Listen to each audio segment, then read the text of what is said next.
Assalamualaikum warahmatullahi wabarakatuh.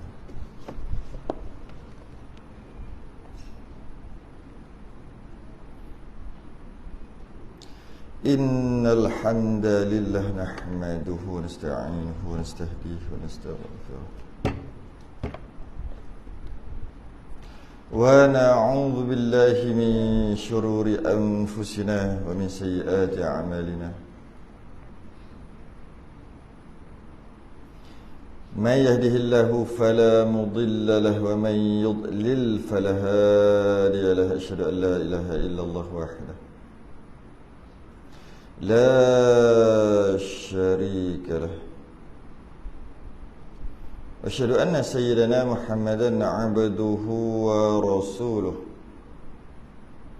Allahumma salli wa sallim wa barik ala sayyidina Muhammadin al-fatih lima ughliqa wal khatimi lima sabaqa ناصر الحق بالحق والهدي إلى صراطك المستقيم صلى الله عليه وعلى آله وأصحابه حق قدره ومقداره العظيم. اللهم نور بالكتاب بصري وأطلق بلساني اشرح بصدري واستعمل به جسدي بحولك وقوتك فإنه لا حول ولا قوة إلا بك سبحانك لا علم لنا إلا ما علمتنا إنك أنت العليم الحكيم ولا حول ولا قوة إلا بالله العلي العظيم.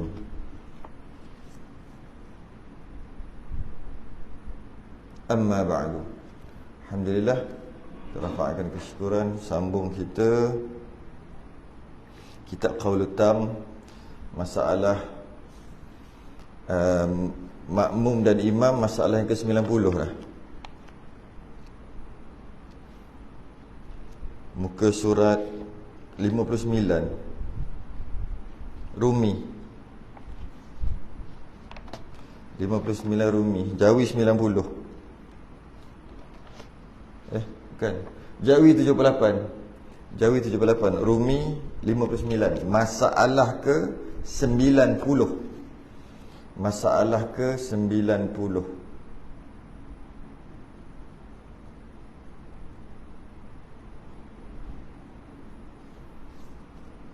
Qala al-mu'allif rahimahullahu ta'ala wa nafa'ana wa iyyakum bi'ulumihi fid darain amin ya rabbal alamin.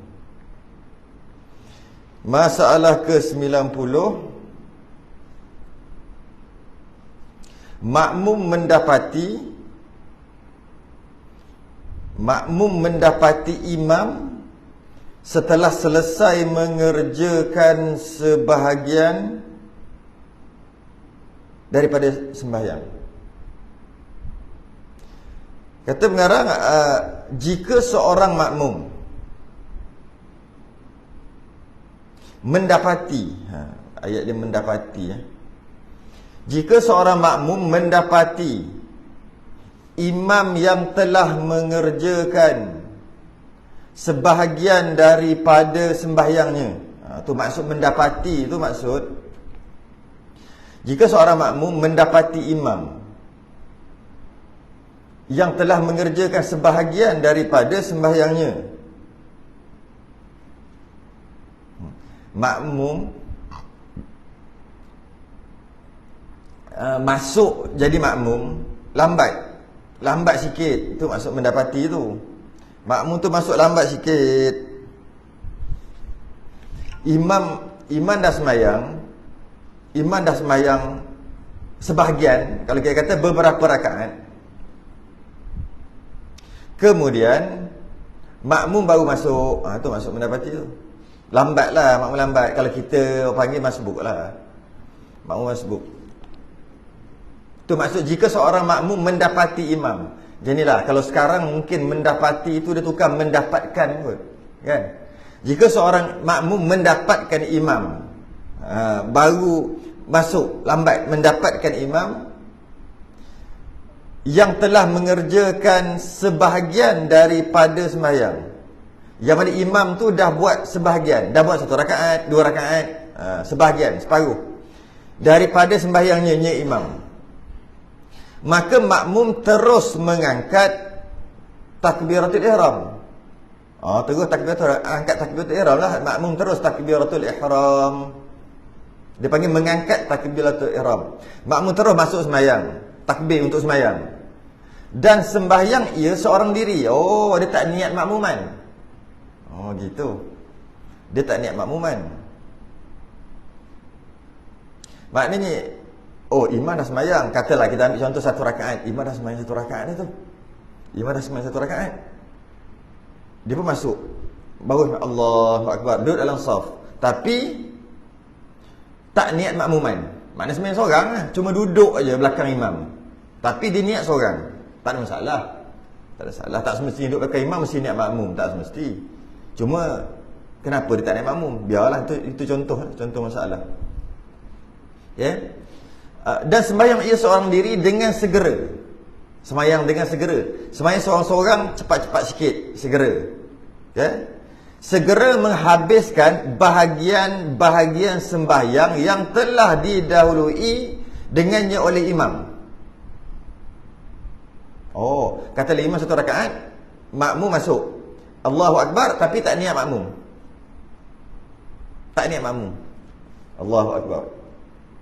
Tak pandai sembahyang seorang lah. Mana boleh tunggu imam. Baca Fatihah apa semua, rukuk yang tidak lah. Dan dia kata segera, sembahyang laju-laju. Lepas sembahyang laju-laju, betul lah.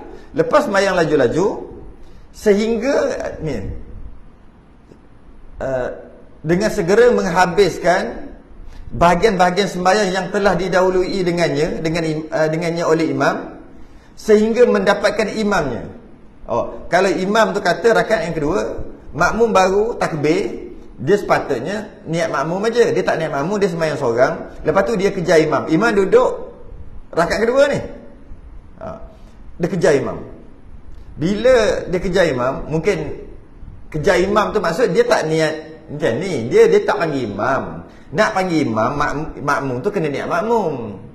Jadi maknanya dia takbir Allahu Akbar sembahyang seorang. Itu imam. Tapi bukan imam dia, imam orang lain. Sebab dia tak niat makmum, imam orang. Bukan imam dia. Lepas tu dia imam rakaat kedua ni. Dia baca Fatihah apa semua. Lepas dah baca Fatihah apa semua, siap semua. Rukuk. Imam yang tadi tak rukuk lah. Sebab dia bukan niat ikut imam pun. I'tidal, sujud. Mungkin ketika makmum tadi sujud, imam baru rukuk kot. Macam tu lah boleh jadi. Biarlah, bukan imam dia pun. Dia sembahyang, tumpah sembahyang kat belakang aja. Duduk atas sujud, naik. Rakaat kedua makmum, seorang-seorang. Imam ni mungkin tengah i'tidal ke. Lepas tu makmum tadi baca Fatihah laju-laju. Imam sujud. Baca Fatihah laju-laju, imam duduk di antara sujud.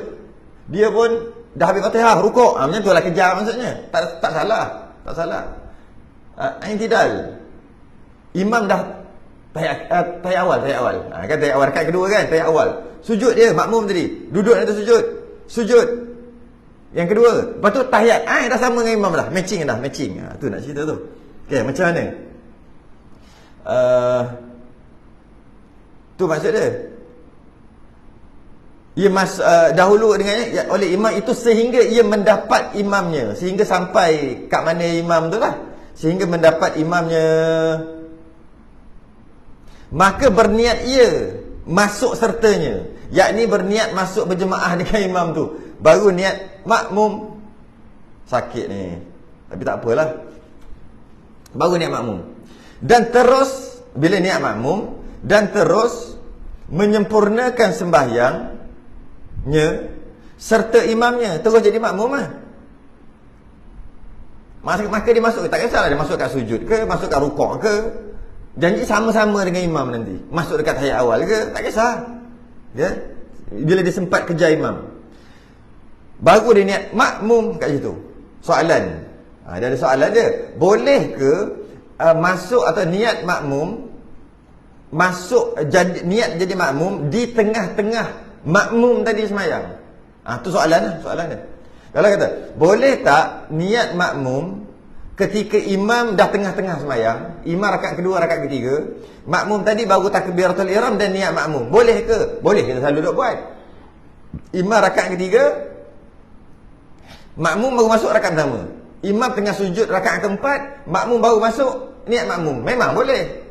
imam duduk tengah-tengah semayang, tengah-tengah semayang imam, makmum baru masuk jadi makmum. Boleh, duduk buat selalu tak? Duduk buat selalu. Imam tahiyat akhir, makmum baru masuk pun boleh.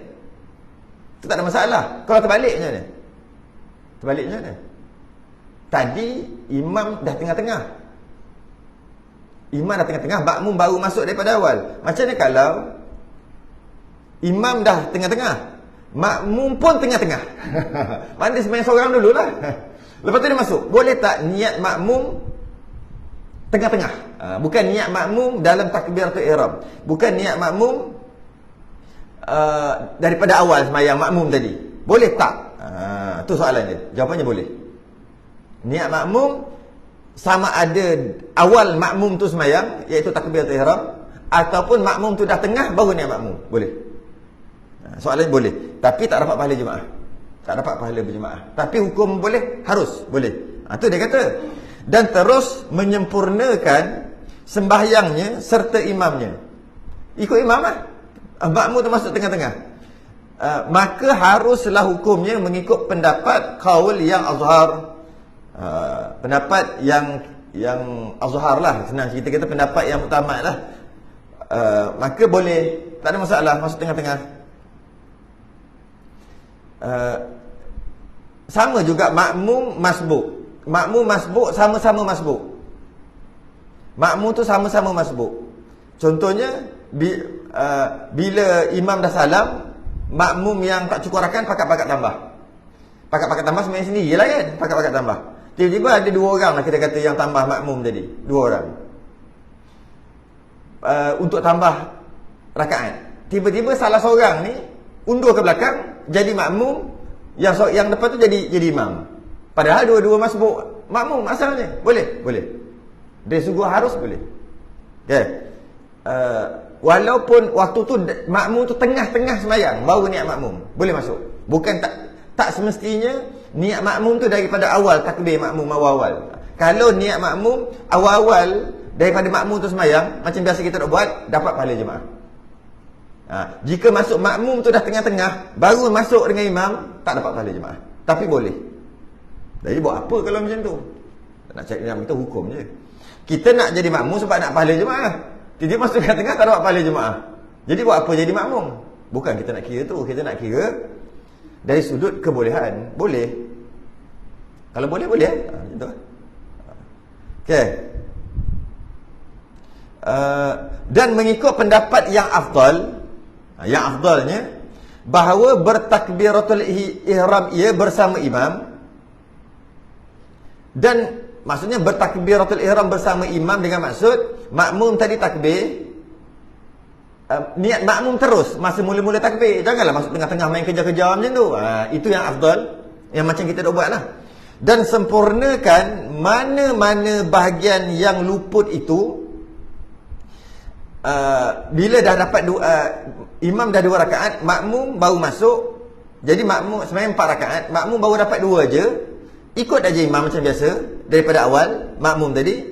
Lepas tu lepas salat imam tambah rakaat, sempurnakan. Tak cukup 2 tambah 2. Itu biasa dah buatlah.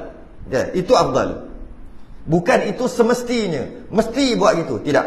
Itu afdal. Tidak semestinya buat begitu. Okay? Dan sempurnakan mana-mana bahagian yang luput itu selepas salam imamnya. Kerana para sahabat radhiyallahu anhum, para sahabat zaman Nabi itu, adalah mereka itu apabila didahului oleh imam dengan sebahagian sembahyang mereka. Para sahabat dulu bila masuk lambat, sampai lambat, masbuk lah kita kata, okay? Bertakbiratul ihram dengan bersendiri. Rupanya sahabat yang buat gitu. Takbiratul ihram tu bukan makmuman, sembahyang seorang dulu walaupun duduk belakang imam, tak niat makmum. Dan sembahyanglah mereka bahagian-bahagian yang luput itu daripada mereka. Bahasa sekarang kejar imam. Okay. Dan apabila mereka mendapati imam, bila sama-sama dengan imam dah, terus mereka berniat masuk berjemaah sertanya, baru niat makmum. Rupanya perangai ni perangai sahabat. Asalnya sahabat yang buat gitu. Alah, yang kita kata macam budak-budak dululah. Saya pernah buat dulu masa tahun 80-an dulu. Masa budak-budak dulu. Imam dah rakaat ketiga dah, kita kejar. Tak kira kejar. Bila kejar imam, bila dah biasa dapat tahiyat akhir.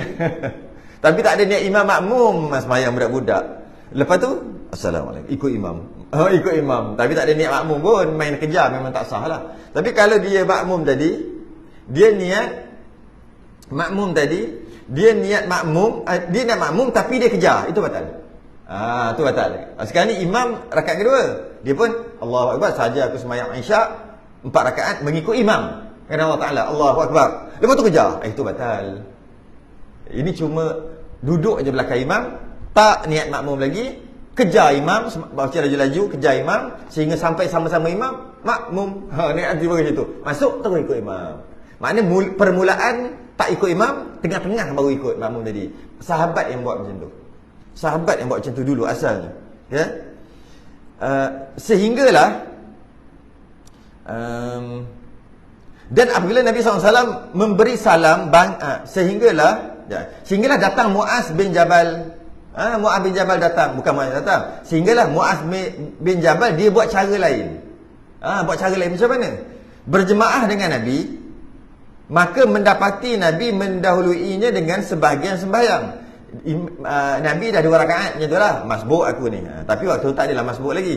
Okay? Maka bertakbiratul ihram Muaz bin Jabal takbir serta Nabi dan ikut aja Nabi. Tak kejar macam sahabat yang lain. Yang macam kita dah buat je lah, tak kejar pun. Ikut je. Dan apabila Nabi memberi salam, lepas Nabi salam, bangun Muaz menyempurnakan segala bahagian yang luput daripadanya.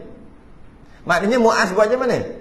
Ikut dulu, nanti yang awal-awal tadi tu, yang tak cukup awal nanti ganti lepas imam salam. Sahabat yang sebelum Muaz buat cara tu, sahabat ganti dulu. Macam tu lah kita kata. Imam dah 2 rakaat, sahabat yang lain kejar dulu, maknanya ganti dulu yang tertinggal, baru niat makmum. Akhir sekali habis sama-sama dengan imam. Itu sahabat awal buat. Muaz dia buat cara lain, ikut imam dulu, imam salam baru ganti yang awal tadi. Yang kita dah buat tu lah. Ganti yang awal tadi. Jadi tak salam dengan imam lah. Sahabat yang kejar tadi dapat salam dengan imam, tapi takbir tak dapat lah, masbuk kan. Tak dapat lah takbir dengan imam. Imam dah 2 rakaat baru dia takbir. Tak dapat sama-sama takbir. Sebahagian sahabat tak dapat sama-sama takbir, tapi aku dapat sama-sama salam. Okey apa? Imam salam, aku salam. Yang sahabat Muaz bin Jabal mula buat ni, takbir pun tak sekali dengan imam, salam pun tak sekali. Lebih baik aku, dia kata. Baik aku dapat juga salam dengan imam. Betul juga. Tapi lepas Muaz bin Jabal buat macam tu, Nabi kata maka perbuatan Muaz itu disampaikan kepada Nabi, cerita kat Nabi. Mengadu para sahabat. Muaz kan dia buat cara lain. Dia ikut dulu, lepas tu yang dia ketinggalan tu diganti lepas imam salam. Lepas tu Nabi cakap apa? Sesungguhnya Muaz telah meletakkan satu sunnah bagi kamu semua. Sunnah sahabat. Maka dengan perbuatan sahabat, Nabi pun setuju, maka jadi syariat. Maka memang ada sahabat asalnya tak gitu. Sahabat buat, lepas tu Nabi pun sign. Nabi kata jadi syariat. Sama sekarang tak boleh lah. Sebab tak ada dah Nabi untuk sign. Walaupun asal Nabi tak ajar. Maka hendaklah kamu semua amalkan. Bermula sekarang, buat cara Muaz. Jangan main kejar-kejar macam tu. Dan hadis ini telah dibawa oleh Ibnu Ar-Rifa'ah dalam Kitabul Kifayah. Rupa-rupanya kejar-kejar imam ni para sahabat yang buat dulu. Okey tu. Okey. Habis 90. Jadi maknanya tak semestinya lah kejar imam tu salah. Dengan syarat niat tu kena betul, niat makmum tu kena betul masa bila. Tak semestinya lah salah. Masalah ke-91. Masalah. Tapi apa tujuan buat macam tu lah? Kalau kita sekarang apa tujuan macam tu lah? Sebab pahala jemaah memang tak dapat dah. Jadi apa tujuan kalau nak buat? Dalam keadaan apa agak-agak kena buat juga? Apa? Nak elak fitnah? Nak kena, takut kena marah dengan bapak dia. Macam tu boleh kot. Ayah dia kata, datang semua jemaah. Ayah dia jenis panas baran. Sikit-sikit menampar, sikit-sikit menampar. Macam tu kot. Tiba anak ni terlambat sikit satu rakaat. Ayah tak tahu, ayah ingat dia sembahyang kat belakang. Rupanya lambat sikit. Ini kalau ayah aku tahu ni, kena penampar aku ni. Ayah sini garang. Jadi boleh buat macam tu. Macam tu lah kot. Atau buatlah macam mana pun. Buatlah masalah kenapa perlu dibuat begitu. Apa alasan? Cuma boleh. Pahala jemaah memang tak dapat. Masalah 91. Sembahyang berjemaah mulai dari awal terlebih afdal daripada berjemaah dengan imam yang telah mendahului dengan sebahagian sembahyang. Macam mana? Apa maksud dia ni? Mana lagi afdal? Jadi masbuk, masuk lambat nanti tambah, ataupun sembahyang penuh daripada awal sampai akhir dengan imam. Tak payah baca pun kita tahu. Mesti lagi afdal daripada awal sampai akhir dengan imam. Takkan masbuk lagi afdal kot. Mesti kita kata gitu. Betul lah. Betul. Daripada awal dengan akhir lah dengan imam, itu lebih afdal. Okey, setuju? Kalau macam tu, macam mana pula dengan jika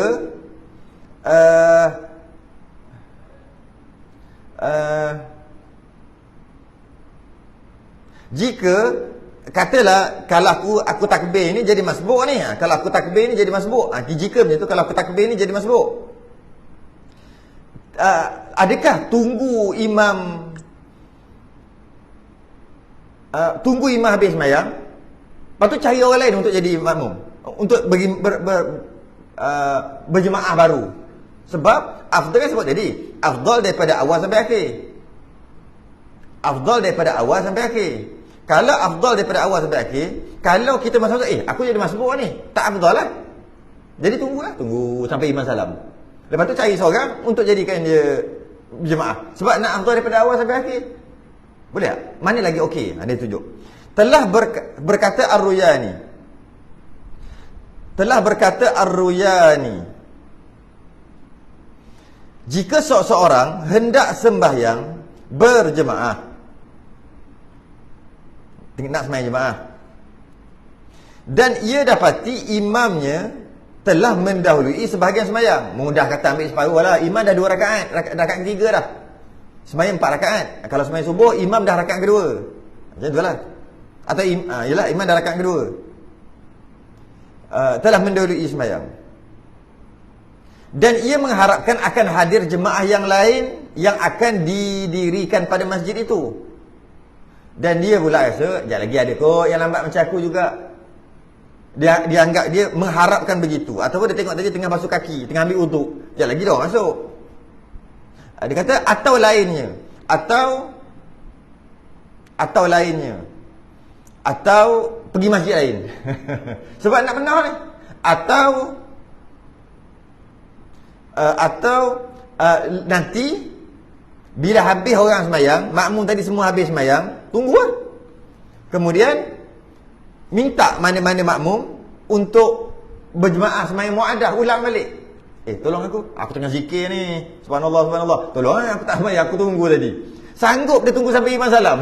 Lepas tu dia panggil orang, jom jemaah dengan aku kat belakang, tolong. Jika dia kata boleh tak lagi, dia ni biasa tolong aku, dia ni okey ni, contoh gitulah. Ada kemungkinan dia mengharapkan sama ada jemaah lain yang sama lambat macam dia, ataupun nanti dia minta mana-mana jemaah minta tolong berjemaah dengan dia walaupun 2 orang, sebab nak afdal, sembahyang afdalnya daripada awal sampai akhir dengan imam.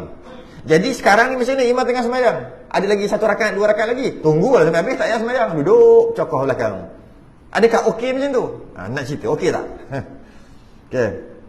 Tapi dengan syarat dia mengharapkan akan hadir jemaah yang lain lah. Kalau dia seorang, aku seorang macam ni, silat-silat lepas imam salam, aku tunggu-tunggu, tak ada yang datang dah, dan nak minta tolong, semua pakat-pakat tak nak tolong, yang itu memang masuk lah. Itu tak ada pertikaian lah, memang masuk sembahyang lah, masbuk pun masbuk. Ini jika ada kemungkinan, ada harapan, boleh sembahyang penuh dengan imam walaupun berdua, sama ada makmum tadi minta tolong ataupun makmum yang lain datang lambat. Macam mana? Maka yang terlebih aula, terlebih afdal baginya tak usah takbiratul ihram. Kita tak buat gini. Kita tak buat kerja macam ni kan. Tak usah takbiratul ihram, jangan masuk sembahyang dengan imam tu sebab lambat. Kan bukan sebab lambat, sebab kan dah lambat. Nanti dapat pahala sikit sebab masuk tengah-tengah. Nak pahala banyak sembahyang daripada awal. Dia kata tidak usah takbiratul ihram mengikut dengan jemaah pertama, jangan, bahkan hendaklah bersabar. Sabar lagi sembahyang seorang. Sehingga ditunaikan sembahyang dengan sempurna serta jemaah. Biar sabar hingga jemaah tu habis sembahyang. Dan apa yang dikatakan oleh Ar-Ruyani ini, jika ia memendekkan atas sembahyang jemaah yang pertama sahaja. Memendekkan maksud dia tak sembahyang jemaah yang pertama sahaja. Okey. Maka jika ia dapat sembahyang serta dua kumpulan itu, maka sesungguhnya ia telah menghimpunkan antara dua fadilat jemaah. Oh, gitu pula. Dia kata, Ruyani kata, sebahagian ulama kata, tunggu je. Nanti aja orang lain sembahyang jemaah daripada awal sampai akhir, dapat pahala lebih sikit. Habis tu imam ada satu rakaat lagi tu, biar je. Tunggu je kat belakang, tunggu. Nanti orang datang nak masuk, kejap. Jangan sama-sama tunggu. Yang sembahyang, jom kita sembahyang jemaah dua. Ruyani kata itu yang terbaik. Tapi sebahagian kata tidak. Macam mana yang baik? Yang baik adalah sembahyang je dengan jemaah tu. Nanti habis sembahyang sekali lagi jemaah. Nak pahala penuh pula. Carilah siapa-siapa, jom jemaah. Tadi kan dah sembahyang. Tadi sembahyang jemaah yang masbuk, kurang pahala sikit. Ini yang daripada awal sampai akhir, jom sembahyang muadah lah. Kita dah mengaji dah kitab musalli dulu. Okey. Maka itu lebih baik katanya, sembahyang dua-dua. Rajinlah. Ini jika kita berkata bahawa orang yang sembahyang jemaah itu disunatkan mengulangi ia baginya. Itu bagi pendapat yang mengatakan sunat ulang. Ada sembahyang muadah. Dan jika kita berkata tidak disunatkan baginya mengulang, ada pendapat kata tak sunat ulang. Sebab dah solat jemaah kan, dah solat sekali-sekali apa. Yang sunat ulang, mula-mula dia solat seorang, tiba-tiba ada jemaah. Lepas habis sembahyang, ada jemaah pula. Maka sunat bagi dia sembahyang sekali lagi sebab nak dapat pahala 27. Yang tadi pahala 1. Itu memang ada sunat. Yang ini dah dapat 27 dah. Cuma dia dapat masbuk aja.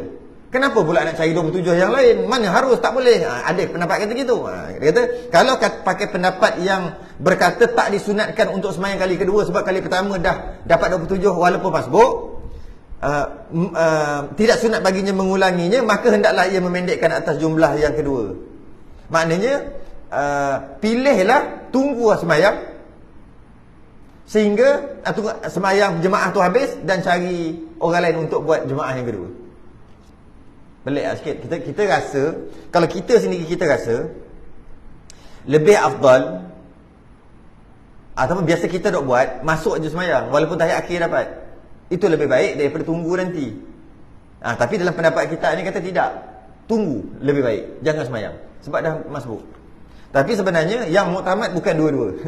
Yang muktamad bukan masuk sembahyang lepas tu jadi masbuk, maka itu lebih baik. Pendapat yang kedua, tunggu aja, nanti cari siapa-siapa untuk jemaah, buat jemaah yang kedua setelah imam salam. Mana-mana yang baik? Mutamadnya dua-dua bukan yang terbaik. Yang terbaik macam mana? Dia tengok. Jika kalau boleh dapat sekurang-kurangnya 1 rakaat. Dapat sekurang-kurang 1 rakaat. Imam 3 lah. Sembahyang 4 rakaat, imam dah 3. Maknanya boleh dapat 1 rakaat masbuk. Maka afdal lagi masuk dengan sembahyang dengan jemaah. Tapi kalau langsung tak dapat rakaat, masa tahiyat akhir ke kan, masa sujud terakhir ke, langsung tak dapat rakaat ni, maka waktu tu afdal. Jika disangkakan ada orang lain yang lambat juga, jom suruh dia tunggu sama-sama, nanti lepas imam salam kita sembahyang asing. Itu lebih afdal sebab langsung tak dapat rakaat. Tapi kalau dapat 1 rakaat aja, maka lagi afdal masuk yang awal. Yang tu pun kita tak buat lah. Masuk je lah, tahiyat akhir pun tahiyat akhir lah. Tengok ada 3 orang, tak nampak? Dia basuh kaki 3 orang masuk. Imam tahiyat akhir, cepat. Allahu Akbar, terus tahiyat akhir sambung. Itu biasa kita buat. Sedangkan yang muktamadnya, afdalnya, jangan. Tunggu sekejap. Kejap je imam baca tahiyat je. Kejap je. Okey, imam bagi salam, kita buat kat belakang. Main kat belakang. Itu yang afdal, itu yang muktamad. Tapi kan kita ni bukan. Dia cuma nak bagi tahu boleh buat gitu. Boleh jadi masbuk, boleh tinggalkan sembahyang yang jemaah yang asal, buat jemaah asing setelah imam salam. Tapi dia punya point adalah setelah imam salam. Kalau imam tu tak salam, ada 1 jemaah, ada 2 jemaah dalam 1 masjid, tu masalah, tak boleh tu. Tu jangan buat hal tu. Tak boleh, Nabi larang. 1 masjid ada 2 jemaah. Belah sana sembahyang jemaah, belah sana. Sebab apa? Sebab ada gaduh. Ada 2 jemaah dalam 1 masjid tu tak boleh. Sebab tu kena tunggu jemaah yang pertama Jemaah yang pertama salam dulu, ataupun imam yang jemaah pertama tu salam, baru boleh buat jemaah yang kedua. Kena tunggu salam. Tak boleh jangan buat gitu. Rasanya pernah berlaku kat Malaysia dulu. Dalam satu masjid tapi ada dua, sebab ada lah gaduh. Bes. Masalah 92.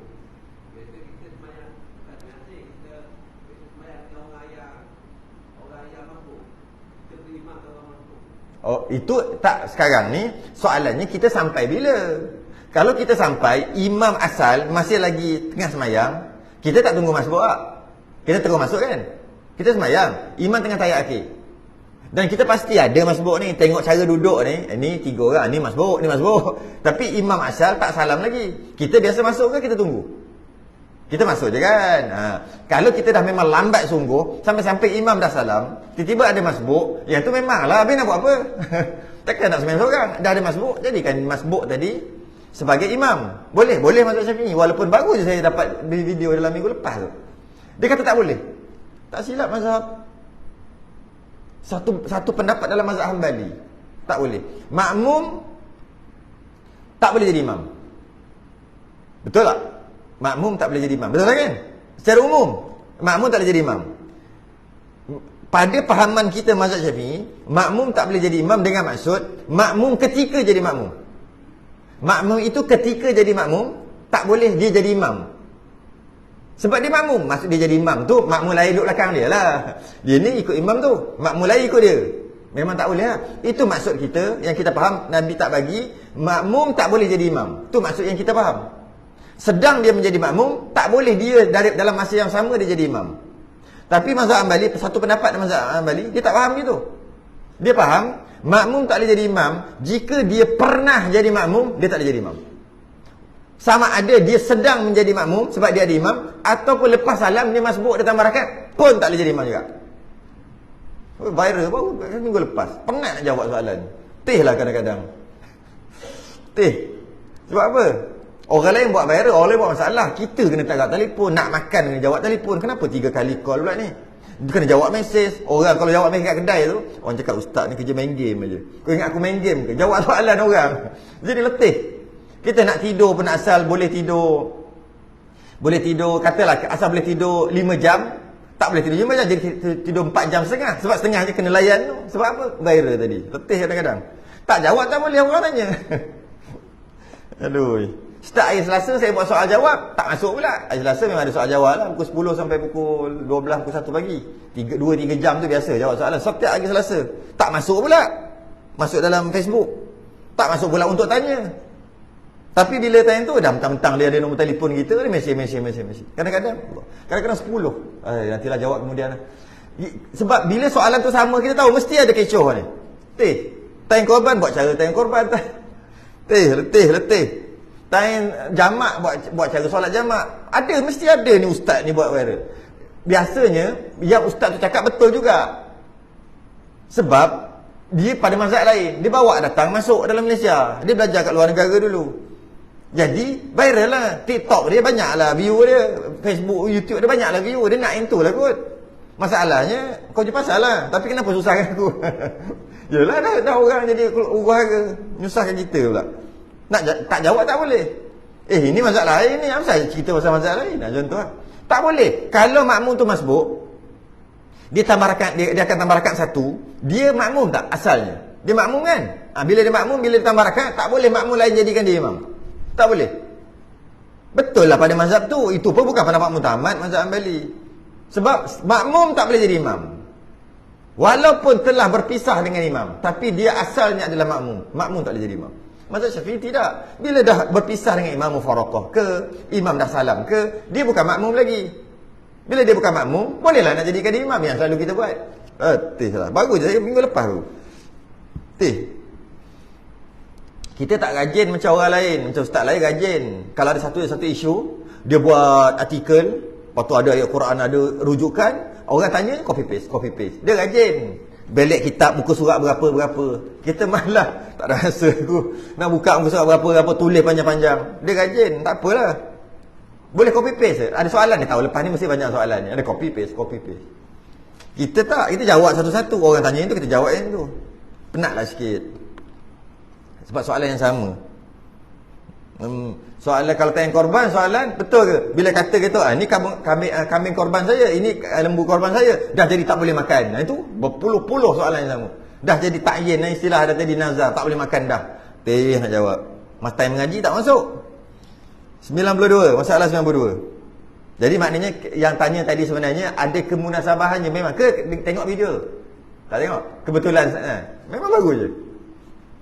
Tak tahulah ustaz. Biasanya itulah bila mengaji luar negara, Timur Tengah, dia akan mengaji, kalau setengah tempat dia akan mengaji mazhab tempat itu. Bukan mazhab Hambali ke, mazhab Maliki ke, mazhab Hanafi ke kan. Dan mungkin belajar mazhab Syafi'i di luar dan masuk juga mazhab-mazhab lain. Jadi bila dah belajar tu ada dalam kepala hukum hakam. Bila datang dah balik ke tanah air, dah belajar ni, dah start mengajar, tak dapat buat pengasingan ke mazhab Syafi'i je lah, mazhab lain jangan cakap. Kalau nak cakap ini adalah mazhab Hambali. Tapi macam terlupa nak cakap pula kita tengok.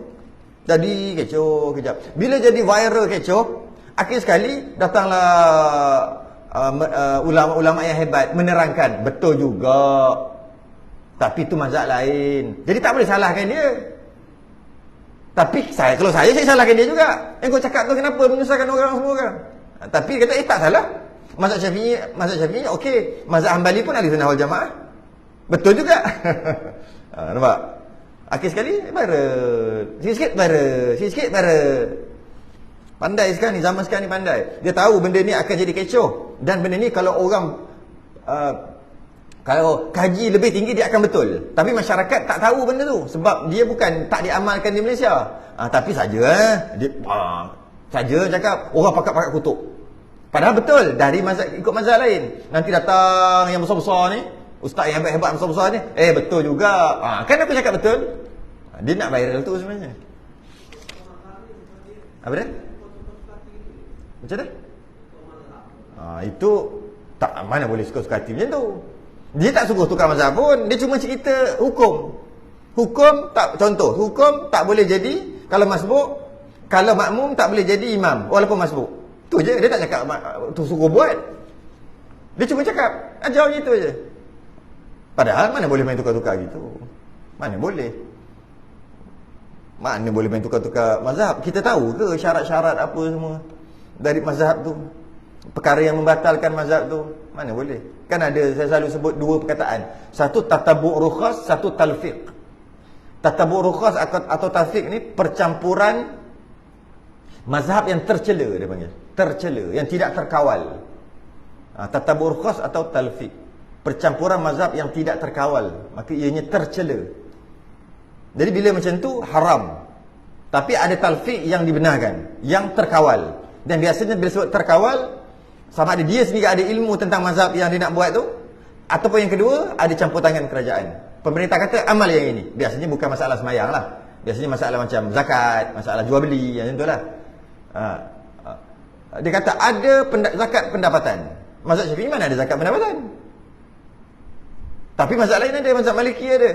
Kenapa pula jadi macam wajib pula zakat pendapatan, siap potong tiap bulan lagi?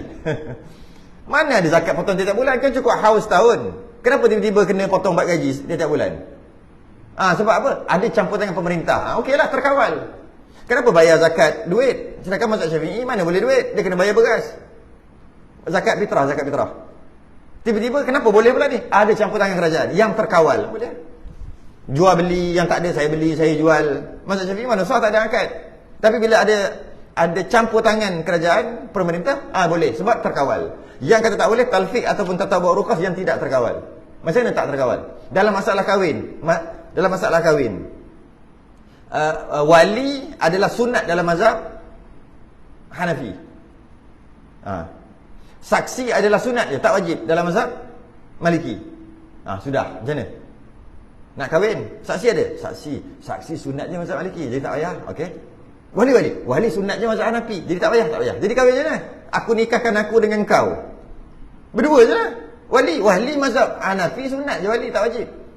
Sebab perempuan itu mewali dirinya sendiri. Saksi mazhab Maliki sunat, tak wajib. Tapi pada mazhab Hanafi saksi wajib. Dah dicampur kan, tercela tu. Akhir sekali berkahwin dua orang. Aku kahwin dengan kau. Macam muta'ah dah pula. Macam kahwin kontrak pula ada.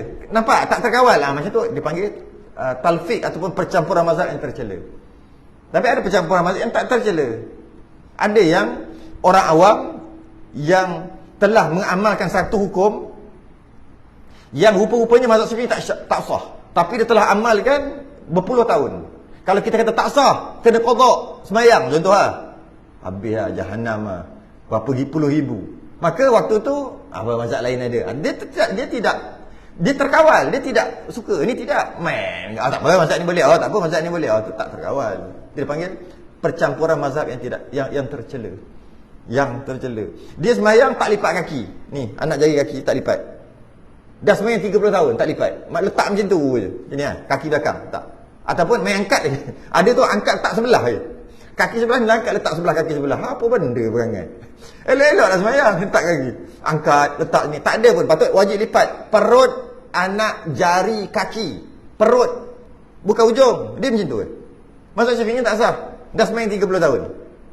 Satu tahun 2,000 semayang. 30 tahun berapa puluh ribu. Okey, qada. Alah, setahun 2,000 semayang kena qada. Yalah 365 kali 5 lebih kurang 2,000 semayang qada. 10 tahun baru 20,000, 30 tahun baru 60,000. Qada je 60,000. Orang tua ni dah menggetar begini, Parkinson dah. Tiba-tiba suruh qada. Jadi macam mana? Tak apa, mazhab Maliki lipat tu sunat je, tak wajib. Masa tu boleh. Tercela apa? Terkawal. Tapi orang yang tengah sembahyang, tak usah main balik. Tadi dia boleh 30 tahun lagi dia buat. Masa dia buat tu jahil. Takkan aku nak suruh dia qada 60 ribu sembahyang. Pengsan lah dia. Habis tu yang kau depan mata nampak dia terkawal. Itu dia panggil percampuran mazhab yang terkawal tak apa. Yang tak terkawal itu masalah. Masalah puasa ke? Dia tak tahu puasa tak boleh begitu gini. Okey, sekali dia buat juga. Selama ni dia memang buat je gitu. Maka menyebabkan puasa dia tak sah, puasa Ramadan dia. Dah amalkan 20 tahun. 30 kali 20, 30 hari kali 20 tahun, suruh dia qada. Puasa berapa ribu hari. Jadi macam mana? Mazhab lain ada. Nampak tak? Dia masih lagi terkawal. Bukan kita nak mudah-mudah. Bukan. Tu hati-hatilah.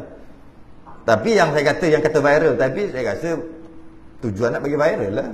Ni benda rare ni, benda jarang ni. Kita tak bagi tahu Lainlah baca kitab ada. Lain lah. Ni tak. Bukan sebab baca kitab aja, bukan. Itulah. Satu lagi. Takkan dua je baca. 92. Sikit je. 92 dengan 93. Sembahyang diqamatkan dan makmum belum lagi tunaikan sembahyang. Sembahyang dah qamat tapi makmum belum lagi tunaikan. Makmum belum lagi sembahyang, tapi sembahyang telah diqamat. Telah diqamat tu bila qamat lah. Qada. Salah baca pula. Sembahyang diqamatkan dan makmum belum lagi ia tunaikan sembahyang qadanya. Ni cerita qada pula.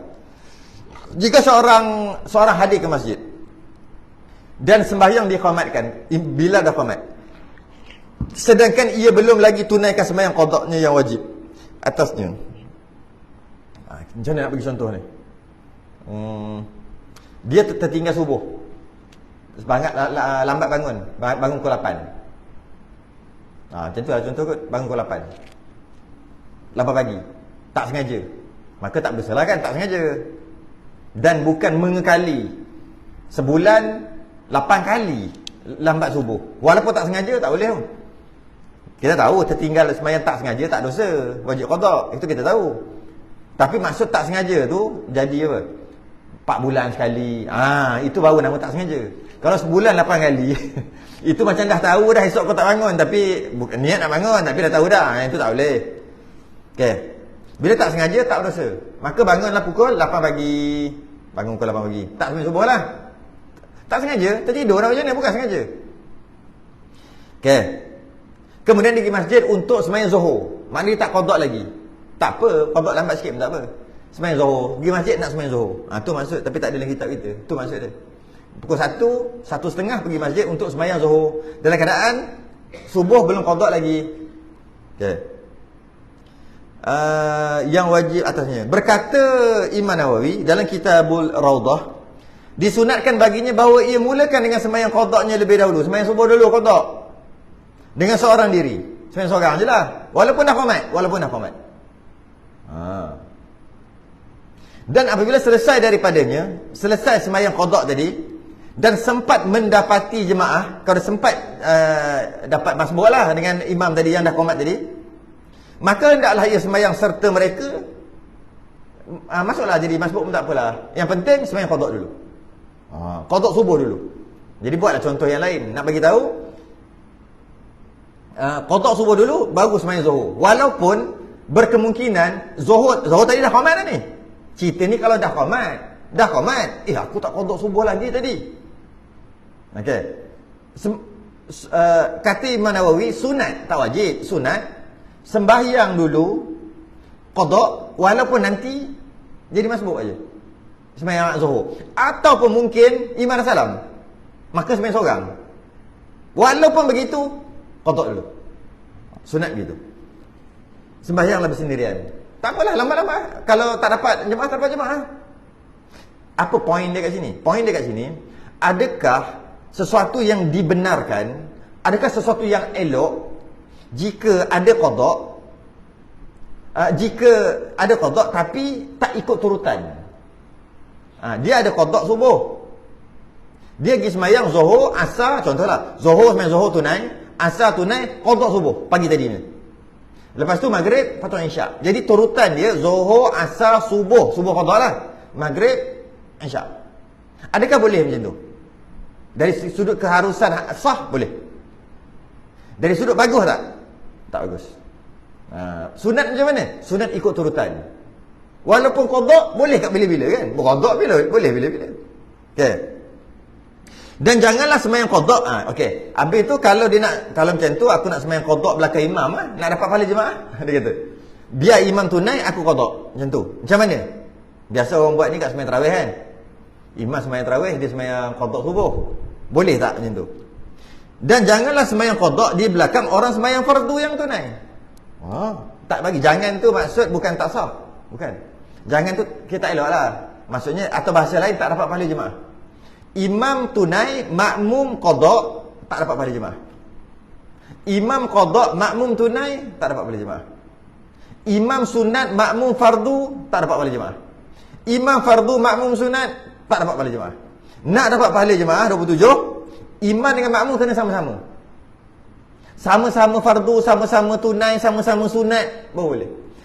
Dulu saya perasan, ketika dia datang lambat nak sembahyang maghrib, waktu tu makmum dah sembahyang ba'diyah isyak, ba'diyah maghrib lah. Maksudnya dah habis sembahyang, Allah mau habis lambat aku.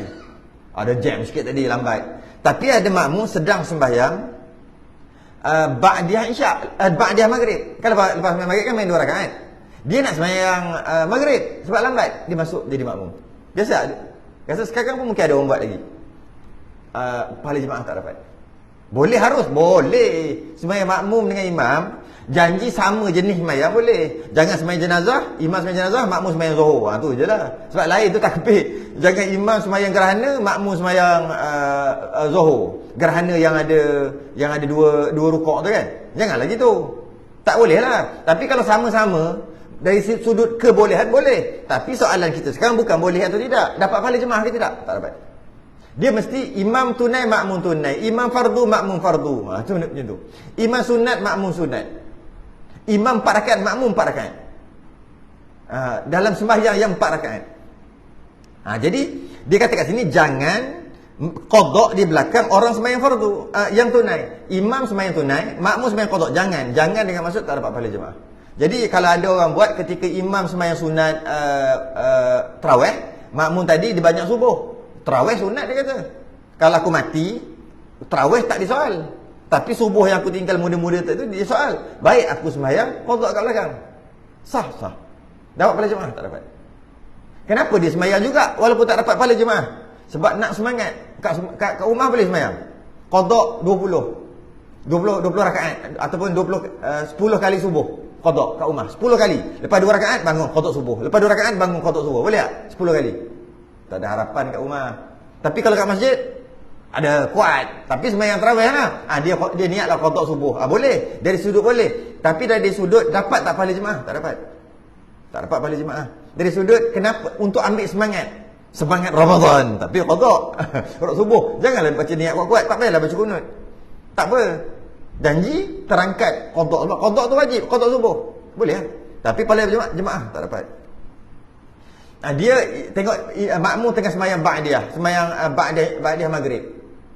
Dia pun tak apa, dia sembahyang seorang maghrib, tak sedap Jadi jemaah, jadi makmum Allahu akbar. Oh, ada orang nak jadikan aku imam. Kata dia, aku sembahyang sunat ni. Biarlah. Jadi sembahyang.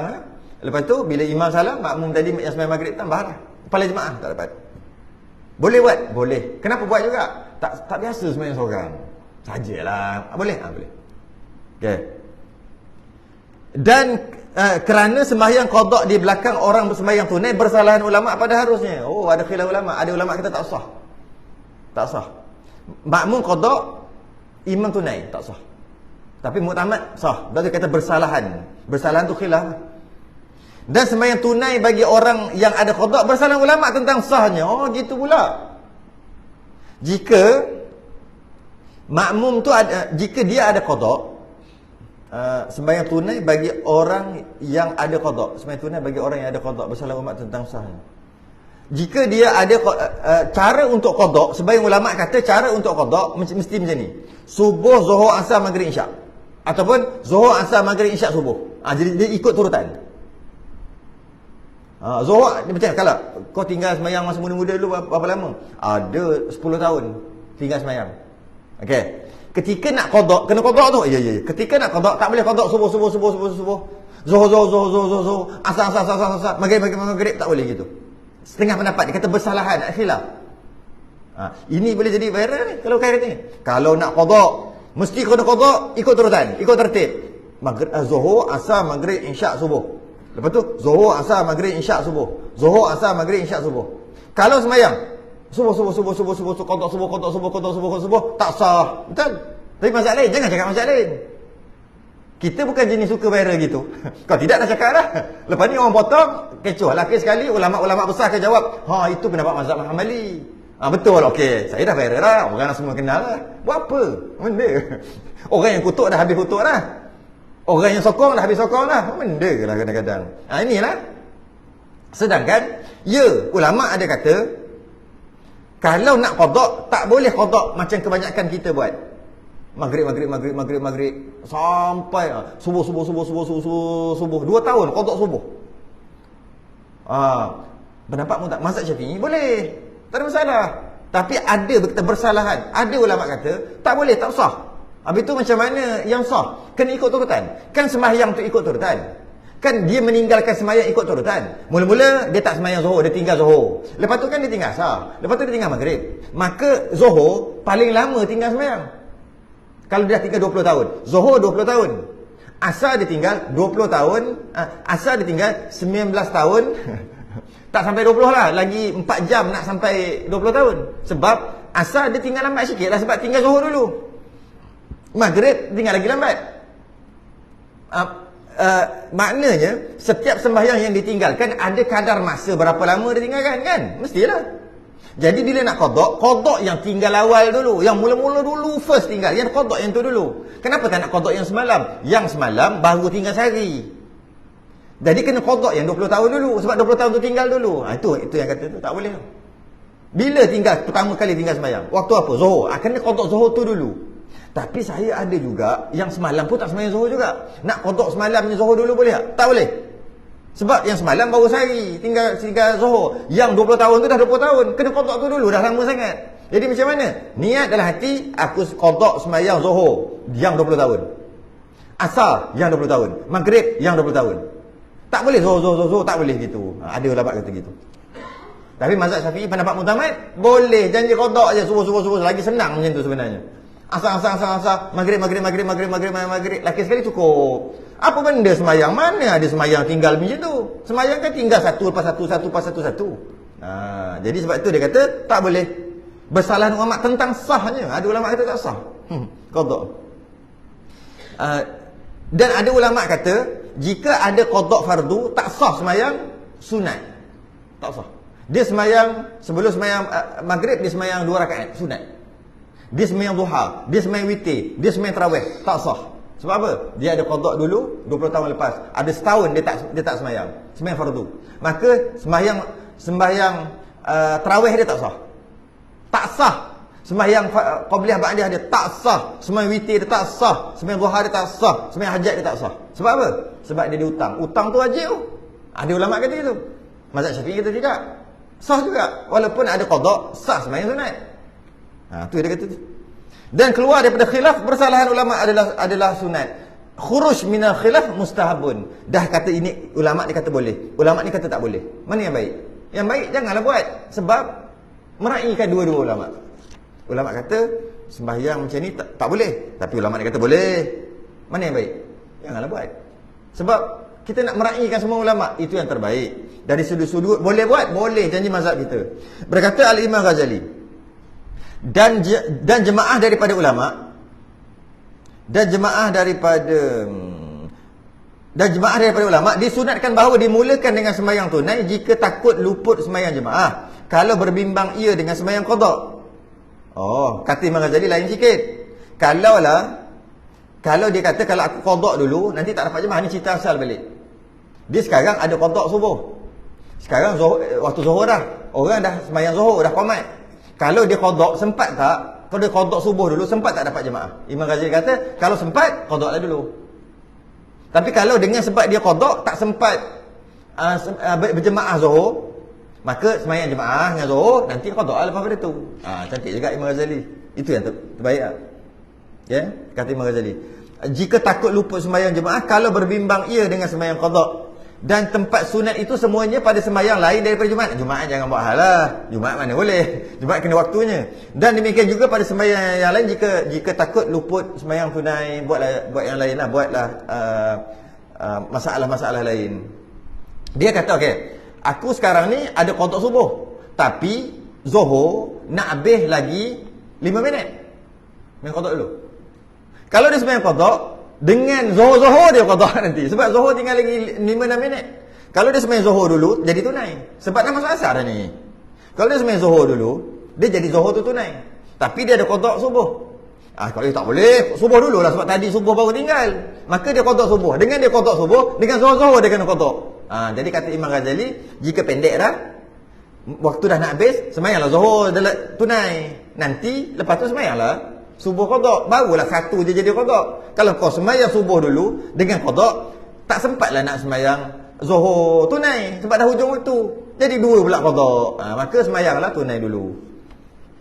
93 saya nak baca je sebab 94 masalah panjang. 93. Masalah 93. Jika imam niat jadi imam di tengah-tengah sembahyang, hasillah pahala jemaah daripada ketika ia niatnya. Jika imam itu berniat menjadi imam di tengah-tengah sembahyang, diberi pahala jemaah mulai daripada ketika ia mula berniat menjadi imam dan tidak terlibat niatnya itu pada rakaat-rakaat yang dahulunya. Jika imam dia niat jadi imam tengah-tengah sembahyang, makmum penuh kat belakang, Allahu Akbar, tak niat imam.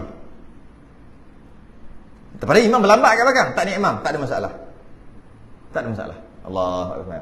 Kemudian rakaat kedua baru niat imam. Boleh tak? Boleh. Boleh. Tapi dia kata hanya dapat pahala kata ni. Tidak terlibat niatnya pada rakaat-rakaat yang terdahulu. Demikianlah dinakalkan oleh Abu Al-Futuh Al-Ajli di dalam noktahnya atas Kitabul Wasit daripada Al-Bughawi. Itu kitab-kitab dia punya rujukan.